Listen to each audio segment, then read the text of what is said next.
Students, you were really good at solving these problems about a month ago when we had this lesson.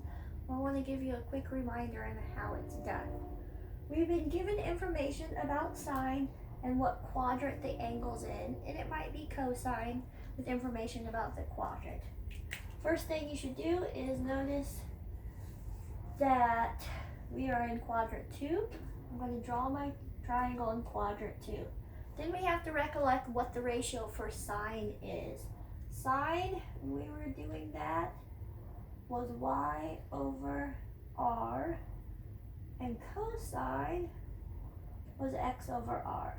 So what they're giving us here is a sine, so that's our y, and this is our r. Our y is going up on our triangle here, and the r, students, remember, is the hypotenuse. And if we need to find the cosine, we need the x over r. That's our missing piece on our triangle. That means we will be doing Pythagorean theorem. And it looks like the subtracting type. 4 squared is 16. 3 squared is 9. We're going to subtract. 16 take away 9 is 7. Last step on Pythagorean theorem says you square root.